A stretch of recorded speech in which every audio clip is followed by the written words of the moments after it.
გამარჯობა, მოგესალმებით. მე ვარ გიორგი და ეს არის არხი იდეა პორტალი. 2009 წელს ორი რუსი პროგრამისტი გამოვიდა ინიციატივით, რომ პროგრამისტები ქმნიან ღირებულ პროდუქტს და აუცილებელია, რომ იყოს არსებობდეს პროგრამისტების დღე. ჩვენ პროგრამისტები ვიმსახურებთ აღსანიშნავად ერთ დღეს წელიწადში. ეს შესაბამის მოუწყებებმა დაადასტურეს და 13 სექტემბერი დადგინდა პროგრამისტების დღედ. მოკლედ, მე ეს რა თქმა უნდა მაშინვე არ ვცოდნია, მე წლების შემდეგ გავიგე, რომ პროგრამისტების დღე არსებობს. უფრო მეტი სიურპრიზი იყო ჩემთვის, რომ გავიგე ის მიზეზი, რის მიხედვითაც ეს დღე აღინიშნება მაინც და მაინც 13-ში ან 14 სექტემბერს. ეხლა მე მივყვები ეტაპობრივად ამას და გეტყვით, რატომ არ ვეთანხმები მე ამ დღეს. ახლა ვიღაცეებისთვის სულეთია, მე დავეთანხმები თუ არ დავეთანხმები, მაგრამ გამომდინარე იქიდან ვიდეოს ბოლომდე რომ უსმეთ, მიხვდებით, რომ მე კი არა, ყველა სრული უფლება გვაქვს აღნიშნოთ, როცა გვინდა ეს დღე. გამომდინარე იქიდან, რის საფუძველზეც დადგინდა მაინც და მაინც ეს თარიღი, 13 სექტემბერი. მოკლედ, მიზეზი არის ასეთი. ვინაიდან და რადგანაც პროგრამირებას საქმე აქვს ბაიტებთან და ბაიტი არის ინფორმაციის ერთეული და რახან ბაიტი შეიცავს 256 პოტენციურ მნიშვნელობას, ანუ მან შეიძლება მიიღოს მნიშვნელობები 0-დან 255-მდე. ამიტომ 256 დღე წელიწადისა არის 13 სექტემბერი. აი ასეთი გენიალური საფუძველი არსებობს ამ დღის აღსანიშნავად. ჩემი თეორია ასეთია, რომ სავარაუდოდ ინიციატორებიც და ამ კანონზე, ამ დღეზე ხელის მომწერიც იმ დროს ცოტა არ იყოს და შეზარხოშებულები იყვნენ. მაგრამ, მაგას რახან ვერ გავარკვევთ, მოდი აკადემიურად მივუდგეთ ამ საკითხს. დავიწყოთ იქიდან, რომ როდესაც რაღაც დღე დგინდება, დღესასწაული, მას 90% შემთხვევაში აქვს კონკრეტული ისტორიული მოვლენის მიხედვით საფუძველი. როდის უნდა იყოს ეს დღე, როდის უნდა აღინიშნოს ეს დღე, ხო? რაღაც ისტორიული მოვლენა მოხდა ოდესღაც, ან ვიღაც დაიბადა იმ დროს იმ დარგში, ან ვიღაცამ რაღაც განსაკუთრებული გააკეთა და ასე შემდეგ. და ამის მიხედვით აღინიშნება ის თარიღი, ხო? არავით არის ამდაგვარი, ამ შემთხვევაში არ გვაქვს. მეორე თემა ის, რომ რატომ მაინც და მაინც ბაიტი. ხო, ეხლა ცნობილია, რომ ბაიტი არის ინფორმაციის ერთეული, მაგრამ კონკრეტულად პროგრამისტები, ანუ IT-ში იგულისხმება ამ შემთხვევაში. კონკრეტულად პროგრამისტები ვიყენებთ ხშირად ასევე ბიტებსაც, ბიტებთანაც გვაქვს. გააჩნია იქ კონკრეტული მიმართულებას, ხო? გარდა მაგისა, ყველას გაგვიგია მაგალითად ინტერნეტის სიჩქარე ბიტებში, მეგაბიტი, კილობიტი და ასე შემდეგ, ხო? რატომ მაინც და მაინც ბაიტი და არა ბიტი? ბიტი იღებს ორ მნიშვნელობას, 0-ს და 1-ს. ყოფილიყო 2 იანვარი, რა უჭირდა, ხო? ახალი წელი, ახალი წლის მეორე დღეა, ხარჯია რა, ბარემ აღნიშნავ, ახალი წელს აღნიშნავ, მეორე დღეს შენ დღეს აღნიშნავ. ან რატომ არა მაგალითად, რა ვიცი, ტრანზისტორების ფეხების რაოდენობა, ყველაზე ფუნდამენტალური მექანიზმია, რომელშიც პროგრამული უზრუნველყოფის პროცესები ხორციელდება. ან სილიციუმის ელექტრონების რაოდენობა, რატომაც არა, ხო, ანუ რა კონკრეტულად რა მიზეზია, რომ მაინც და მაინც ასე მიყვნენ და აქ გაჩერდნენ 1 ბაიტზე. უფრო მეტსაც გეტყვი. ინფორმაცია სულაც არ არის პროგრამირებისა და IT-ის საკუთრება. ინფორმაცია არის ზოგადი ცნება. მეცნიერებაში ინფორმაციის ცნება გამოიყენება თითქმის ყველგან. მანამდეც არსებობდა, სანამ პროგრამირება გაჩნდებოდა და დღესაც გამოიყენება ბევრ სხვა დარგში. მაგალითად, ფიზიკაში, თანამედროვე ფიზიკაში, შავი ხვრელების ფიზიკაში ინტენსიურად გამოიყენება ინფორმაციის ცნება. ანუ არსებობს ესეთი კითხვა, შავ ხვრელში ინახება თუ არა ინფორმაცია ფიზიკური პროცესების შესახებ, მაგალითად. ანუ ინფორმაცია ზოგადი ცნება. უბრალოდ IT და პროგრამირების სამყარო ოპერირებს ამით, ხო, კონკრეტულად არა აბსტრაქტული ინფორმაცია ამ შემთხვევაში რა არის, მუხტებია შენახული სპეციალურ ტრიგერებში, ხო? არა აბსტრაქტული, რეალური ფიზიკური ინფორმაციული სუბსტანციების მიხედვით, რომელსაც პროგრამირებაში ვეძახით 0-სა და 1-ებს. ანუ რაიმე განსაკუთრებული მიზეზი იმისა, რომ ეს მიესაკუთრებინა პროგრამირების სამყაროს, მე პირადად ვერ ხედავ. ასე რომ, რა ვიცი, შეიძლება ნაჩქარევი გადაწყვეტილება იყოს, შეიძლება არავინ დაგვასწროსო, რაღაც ესეთი იყო, მაგრამ ვერ ხვდები რის საფუძველზე კი არა რა წინაპირობა უძღოდა ამას, რომ მაინც და მაინც ეს დღე აერჩიათ. ანუ არაფერი მახასიათებელი ის კრიტერიუმი, რასაც უნდა აკმაყოფილებდეს აღსანიშნავი დღე, ხო? ამას არ გააჩნია. კარგი, ეხლა სამაგიეროდ თუ ეს არა, მაშინ მე რა ვარიანტს გთავაზობ. ეხლა მე შემოგთავაზებ ისეთ ვარიანტს, რომელსაც 1000-ჯერ მეტი საფუძველი აქვს დღე ამ ჩვენ 13 სექტემბერს. იმისა, რომ ამ დღეს აღინიშნოს და თანაც ძალიან ბევრი დამთხოვები და ლოგიკური ბმებია. მე-17 საუკუნეში არსებობდა ესეთი ცნობილი გენიოსი, მეცნიერი ბლეზ პასკალი. გაგონილი გექნებათ ალბათ მინიმუმ სკოლის ფიზიკის წიგნებიდან, ხო? წნევასთან დაკავშირებით ჩატარებულ ცდებზე. გარდა მაგისა, ის იყო ასევე მათემატიკოსი და ფილოსოფოსი. სხვათა შორის ძალიან საინტერესო წიგნი აქვს პასკალის აზრები, ესეთი წიგნი არსებობს უпроსორედ, მიუხედავად იმისა, რომ რაიმე გენიალური, ფუნდამენტალური მიგნებები არ არის იქ, მაგრამ რო კითხულობ ამ აზრებს, სასიამოვნო შეგრძნება ლოგიკური მიგნებების. გარდა მაგისა, ეს იყო მათემატიკაში ნამდვილად გენიოსი. აი 6 თუ 7 წლის ასაკში ფაქტიურად ხელახლა აღმოაჩინა ეკვლიდეს გეომეტრია, ნუ იჯდა ტიპი და რო არ ქონდა წაკითხული ესეთი რაღაცები, თვითონ წერდა, თვითონ ადგენდა ნახაზებს და მათ შორის ფორმულებით ამყარებდა რაღაც კავშირებს და ფორმულები გამოყავდა იქიდან. მოზარდობის ასაკში უკვე საფუძველი ჩაუყარა ისეთ თეორიებს, როგორიც არის სტატისტიკა, ალბათობის თეორია, თამაშთა თეორია და სხვათა შორის აი ეს სტატისტიკა და ალბათობის თეორია დღეს ხელოვნური ინტელექტის თეორიულ ნაწილში ინტენსიურად გამოიყენება. ამაზეა ფაქტიურად დამყარებული დიდი მონაცემების დამუშავება. ამ თეორიის ელემენტებს იყენებს თანამედროვე ხელოვნური ინტელექტის სისტემები. გარდა მაგისა, სხვათა შორის ამ კაცს ჰქონდა მჭიდრო ურთიერთობა იმდროინდელ ბიზნესმენებთან, აი ეს კაზინოს ფლობელებთან, მოთამაშეებთან, ისეთი მაყუთიანი ხალხი ვინც იყო, რომ გაიგეს რა საკითხზე მუშაობდა, საკმაოდ ისეთი ხეირიანი სამუშაოები შესთავაზეს იმისაც, რომ მათთვის გამოეანგარიშებინა უფრო მომგებიანი ალგორითმები თამაშის, როგორ უნდა წარმართულიყო ესა თუ ის თამაში. მოკლედ ამ კაცს დიდი ისტორია აქვს და ამასთან ერთად სწორედაც რომ მან შექმნა პირველმა მექანიზმი, რომელიც წარმოადგენდა რეალურად ავტომატურ კალკულატორ სისტემას. მარტივ კალკულატორს, რომელიც ასრულებდა არითმეტიკულ ოპერაციებს, მიმატება გამოკლებას, ნუ გამოკლება იქ ცოტა სხვანაირად ხდებოდა, მიმატება უფრო მარტივი იყო 100-ის ფარგლებში. ამ მოწყობილობას სახელი უწოდა პასკალაინ, ესე იწერება ინგლისურად და სადღაც ამოვიკითხე პასკალინაც, ესეთი მეგონი უფრო ლათინური ვარიანტია რა და მოდი პასკალაინ დაუძახოთ, როგორც იწერება, ისე ვთქვათ ჩვენ. აქვე ერთ გადახვევას გავაკეთებ, სხვათა შორის ბლეზ პასკალი გარდაიცვალა 35 წლის ასაკში. და ბოლო რამდენიმე თითქმის 10 წელი გადმოცემის თანახმად აწუხებდა თავის ტკივილები და ეს გახდა საბედისწერო სწორედ მისთვის. და იქ ავტორი ესეთ ვარაუდს გამოთქვავს, რომ ცნობილი ფაქტიაო, რომ სწორედ აი ამ გაუმჯობესებულ კალკულატორზე მუშაობის დროს ამ პასკალაინის შემდეგ კიდევ სხვა მოწყობილობაც გააკეთა უფრო გაუმჯობესებული, ძალიან დიდი პრობლემა გაუჩნდა მაშინდელ ხელოსნებთან იმასთან დაკავშირებით, რომ გაეგებინებინა რისი გაკეთება სურდაო. და თქვენ ხო წარმოგიდგენიათ, მაშინდელი ხელოსნები ვინ იქნებოდნენ? ჩვეულებრივი მჭედლები, ხო? სპეციალიზირებულები ამ მიკრო დეტალებში, როგორც არის კბილანები, გლუვი გადასვლები დეტალებს შორის, ზუსტი რაოდენობა, ზუსტი ზომების დაცვა მილიმეტრების დონეზე, რატო მაინც და მაინც უნდა იყოს ასეთი და არა სხვანაირი და ამ შემდეგ. ამის ახსნას მოანდომა წლებიო რა, იმიტომ რომ ხშირად არასწორად გამოდიოდა მე ერთი შეცდომაც და სისტემა აღარ მუშაობდა ხოლმეო და სერიოზული პრობლემა ჰქონდა პედაგოგიურ საკითხში ამასთან დაკავშირებით. პრინციპში გასაკვირი არც არის, ეს ადამიანი თავისი ინტელექტით და ტალანტით უსწრებდა დროს და როგორც წესი ასეთ ადამიანებს ახასიათებთ ხოლმე ნაკლები პედაგოგიური ხარისხი, იმიტომ რომ რაც მეტი გაქვს ტალანტი, მით უფრო ბევრი რაღაც გონია, რომ სხვას ტრივიალურად უნდა ესმოდეს, ამ დროს არ ესმის. ამიტომ შენ დამატებითი ენერგია გეხარჯება იმაში, რომ დეტალებში ჩახვიდე და გაიაზრო რა არ ესმის და გააგებინო ამ ადამიანს, ხო? მით უმეტეს თუ შენი მიზანი ეს არ არის, შენთვის საკმაოდ სტრესს წარმოადგენს ეს.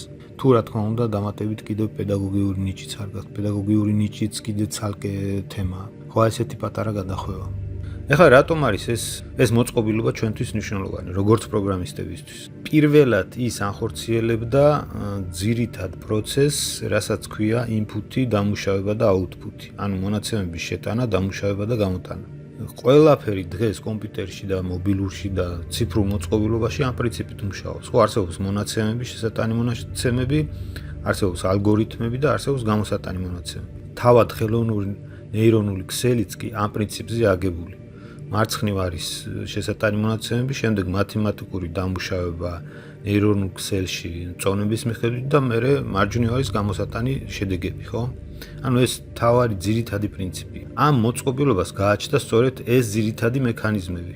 იყო ერთი პანელი რამდენიმე დისკით Z ციფრებით, სადაც აყენებდი შესატან მონაცემებს, ამ შემთხვევაში შესაკრები რაც უნდა ყოფილიყო და მეორე პანელზე, ზედა პანელზე ხედავდი შედეგებს. მე აღწერაში დავდებ ლინკს YouTube ვიდეოა.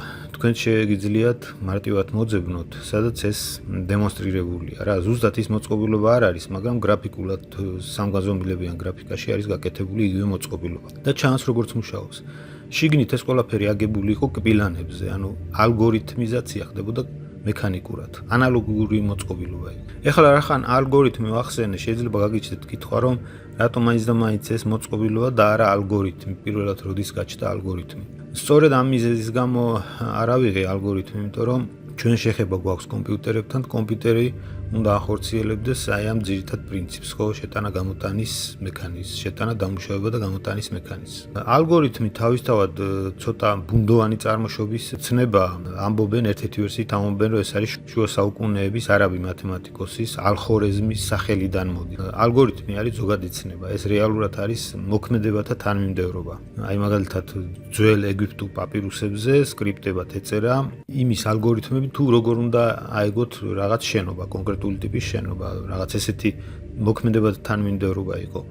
ვთქვათ, დადექი სამხრეთის მიმართულებით გაიარე 20 ნაბიჯი, შემოbrunდი დასავლეთის მიმართულებით გაიარე 10 ნაბიჯი და ასე შემდეგ. და ამით რაღაც აღწერა იყო იმისა თუ როგორ უნდა აეგოთ ესა თუ შენობა, ან საძირკველი როგორ ჩაეყარათ და ასე შემდეგ. ასე რომ ალგორითმი ხა ძალიან ბუნდოვანი ცნებაა და გაფანტულია რა ისე ისტორიაში და ამიტომ ცალსახად მაგას ვერ ჩავეძიებით. ჩვენთვის მნიშვნელოვანია სწორედ ის ობიექტი, მოწყობილობა, რომელსაც შეიძლება უწოდოთ კომპიუტერების დინოზავრი, ეს პასკალაინი. ეს ჩვენი პასკალაინი, ნუ ამ მოვლენის წინ დაახლოებით 20-30 წლით ადრე იყო რაღაც ცდილობები პრიმიტიული კალკულატორისა, მაგრამ ის ძალიან უმნიშვნელოა და ასე ვთქვათ, განსახილველად არ ღირს. ეს მოწყობილობა ბლეზ პასკალმა მსოფლიო ფართო საზოგადოებას წარუდგინა 1645 წელს, როგორც გამოყენებითი მოწყობილობა. ანუ შეეძლო ვიღაცას ეყიდა და გამოეყენებინა მარტივი კალკულაციებისთვის. მე ChatGPT-ს Deep Search-ით მოვიძიე და ჩავეძიე კიდევაც, რომ მაინც და მაინც დაეწერა თვედარიცხვი. მაგრამ როგორც აღმოჩნდა, თვედარიცხვი არ არის ცნობილი. ცნობილია ზუსტი წელი 1645 წელი. და ამ გამოძიება ჩაძიების პროცესში მან ესეთი რაღაც მითხრა, რომ რახან თვედარიცხვი არაა ცნობილი, ერთადერთი მე რაც შემიძლია შემოგთავაზო, რომ გამომდინარე იქიდან თუ რა მოვლენები ახლდა ამას, როგორც იცით, Deep Search-ის შემთხვევაში ის აანალიზებს სხვადასხვა რესურსებს.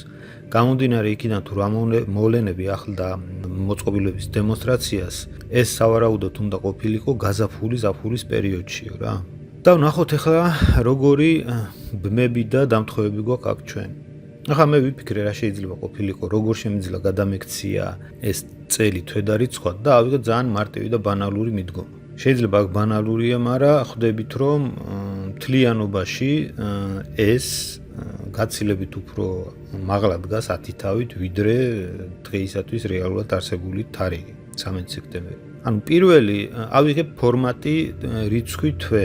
არსებობს პირიქითაც ხო თვედარიცხვი. პირველი იყოს რიცხვი, ანუ პირველი და მეორე 6 იყოს თვე, ანუ 1 ივნისი. 45 იყოს 4 საათი და 50 წუთი. პლუს ამას ორად რომ გავყოთ როგორც დრო, ხო, გამოდის 16 საათი და 45 წუთი. ანუ 16 საათი და 45 წუთი და 4 საათი და 50 წუთი დაახლოებით ერთი და იგივე დროა. ანუ შეგვიძლია ვთქვათ თავისუფლად, რომ დროც ვიცით, ზუსტი დროც ვიცით, ხო, რატომაც არა. სადაც ახლა რანდომად ამოგდებული ბაიტი და 256 იქ ობიექტურად არსებული მონაცემები ისტორიულ მოვლენაზე დაყრდნობით, ხო?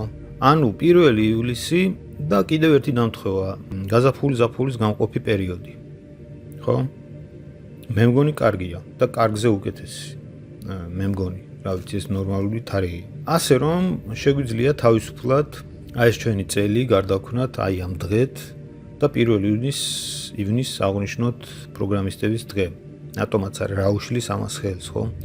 თუ ესე ნებაყოფლობითია, გამომდინარე იქიდან რაც არსებობს, რა ვიცი, ყველას შეუძლია აიჩიოს რაღაცა ლოგიკის მიხედვით ეს დღე. მით უმეტეს რომ როგორც თავში აღნიშნე, ეს მოვლენა პირდაპირ კავშირშია პროგრამირებასთან. გარდა ამისა, ალბათ გეცოდინებათ, ან შეიძლება არც იცოდეთ ახალგაზრდა პროგრამისტებმა, რომ არსებობს ესეთი პროგრამირების ენაც, ათასობით ენა არსებობს, მაგრამ არსებობს ესეთი ენა, პასკალი, პროგრამერ ფრენდლი ენაა, საკმაოდ სინტაქსი, ჩვეულებრივ რო შეხედოთ, ჩვეულებრივ ინგლისური გეგონება. დღეს ესე პოპულარული Python-ი იმასთან არც მოვა, Python-ი სულაც არ არის სინტაქსურად ფრენდლი ენა. ჩვეულებრივ აი მე რასაც უყურებ, არც თუ ისე შორს არის მაგალითად C++-ისგან, რომელიც სადაც ძალიან ლაკონური სიტყვებით იწერება ბრძანებები. აი როგორც basic-ი დაახლოებით იგივეა Pascal-იც. Pascal-ზე იყო გაკეთებული სხვათა შორის ძალიან ძლავრი სისტემა Delphi, Borland Delphi, რომელიც რა ვიცი, ამ დესკტოპ აპლიკაციების წარმოებაში მეფეს წარმოადგენდა ფაქტიურად 90-იან წლებში და 2000-იანების დასაწყისშიც. კი ბატონო, მოკლედ ეს არის ჩემი შემოთავაზება პროგრამისტების დღესთან დაკავშირებით. მე მგონი საინტერესო ისტორიებიც მოგიყევით, გარდა იმისა, რომ თვითონ იდეა შემოგთავაზეთ და ბოლოს მინდა დესერტის სახით ესეთი რაღაც გითხრათ. ერთი ანეკდოტი მოგიყვეთ, ძველი ანეკდოტია პროგრამისტებზე, 90-იანი წლების ანეკდოტია ესეც. სხვათა შორის, აი, ექიმების შემდეგ, ხო, პროგრამისტებს ყველაზე ბევრი ხუმრობები აქვს საკუთარ თავზე, რო იცოდეთ, ცნობისათვის. ერთ-ერთი ეს ანეკდოტიც პროგრამისტებზე, ამ ანეკდოტითაც პროგრამისტები ხუმრობენ საკუთარ თავზე. მოკლედ, აი ეს 90-იანების ბოლოა, იცით რომ ინტერნეტი მაშინ ახალი დაბადებული იყო და თლათ ისე რბილად რო ვთქვათ, სიჩქარით ვერ იამაყებდა. ერთი ტიპია, გეიმერი, გიკი, მოკლედ დილიდან საღამომდე ოთახში ზის, დაადუღა ერთმანეთზე ვიდეო კარტა და მაზერბორდი, თამაშობს რავი ყველაფერს, თუ რამე ხელში ჩაუვარდება ეს თაროები, უჯრები სავსე აქვს CD დისკებით, თამაშების იქ, დუმი, რაღაცა Counter Strike-ი, რალის ყველა ვარიანტები თუ რამე არსებობდა, Delta Force-ი. მე ხა იმას გიყვებით, რაც მახსოვს, თორემ მე გეიმერი არასოდეს არ ყოფილი ვარ, კი მითამაშია რა თქმა უნდა, მაგრამ ვიცი რომ ბევრი თამაშები არსებობდა იმ დროს, დაკრაკული თუ იყო თითქმის ყველაფერთან მიუწვდებოდა თხელი გეიმერებს. მოკლედ გადის დრო რა და გადაიკიდა რა ვიცი, ცალკე ოჯახის წევრები, ცალკე იქ შეყვარებული, ცალკე ფული ჭირდება და აღარავინ აძლევს. მოკლედ და დადგა ჟამი ჭეშმარიტებისა, მიხვდა რომ ცოტა უნდა შეცვალოს ცხოვრების რეჟიმი და რითმი და მოკლედ გამოიხედა რა ქნას, ფული ჭირდება, ახლა მანქანაც ჭირდება, Volkswagen Golf-ი მაშინ მოდაში იყო, სანატრილი მანქანა იყო ერთ-ერთი სხვათა შორის, შეყვარებულთან ურთიერთობები და რა თქმა უნდა მიადგა პროგრამირებას. პერსპექტიული პროფესია, მომავლის პროფესია, ყველა მაგაზე ლაპარაკობს და ნუ ამას ხა გონებაც უჭრის, ლოგიკური აზროვნება, მეგობარს წიგნი ეთხოვა და მაშინ ესე იყო რომ ერთი წიგნი შეგეძლო წაგეკითხა პროგრამირებაზე და უკვე პროგრამისტი იყავი რა. ერთადერთი რითაც არჩევდი ენის მიხედვით, რა პროგრამირების ენა გესწავლა. აი ეს წიგნი გადაიკითხა, გამოიკითხა, რაღაცები დაამუღამა, კომპიუტერი კი ქონდა ხელს უწყობდა ეს ამბავი და მოკლედ შემდეგი ეტაპი რა, ნუ რა არის პროგრამისტი თუ არა პრაქტიკა, ხო?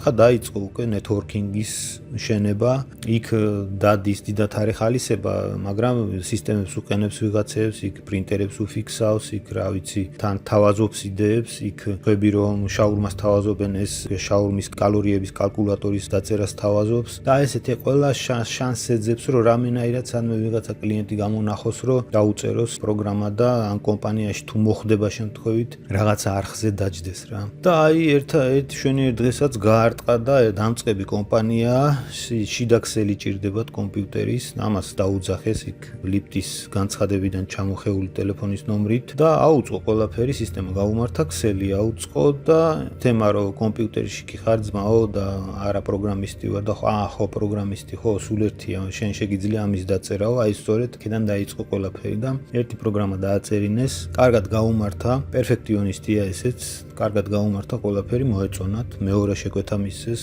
ასევე გაუკეთა, მოეწონათ. აი 3-4 დღიანი ერთკვირიანი პროექტები, მესამეც და დაევასათ უკვე სერიოზულად დაევასათ, მაგარი ტიპია, ესეც ხდება კარპალასაზია და მეოთხე ბომბი. ბომბი პროექტი არა მარტო იმით რომ დიდია, დედლაინი სადღაც თვე ნახევარი, არამედ კაი ანაზღაურებაც არის, ისეთი ანაზღაურება რომ უკვე ის გოლფი სამგანზომილებიანი ხდება, დესკტოპიდან გარეთ გამოდის უკვე. და რა თქმა უნდა ამ შანსს არ გაუშვებდა ხელიდან და ჩაუჯდა პირველი თვე, პირველი მოდული თან ზის კოდს წერს, მერე გადაამოწმებს, ასწორებს, ოპტიმიზაციას უკეთებს, ალამაზებს, იქ კედლიდან სტივ ჯობსი დაყურებს და თიც უქნევს, მერე მეორე კვირა მეორე მოდული კიდე თან ტესტავს, ტესტერები მაშინ არ არსებობდნენ, პროგრამისტებს უწევდა თავისი გატესტვა, თავისი სოფტის გატესტვა, მესამე კვირა მოდული და აი ბოლო დღეებია რა და ერთმა ბაგმა გაუჭედა და როგორ, აი ვერ კლავს.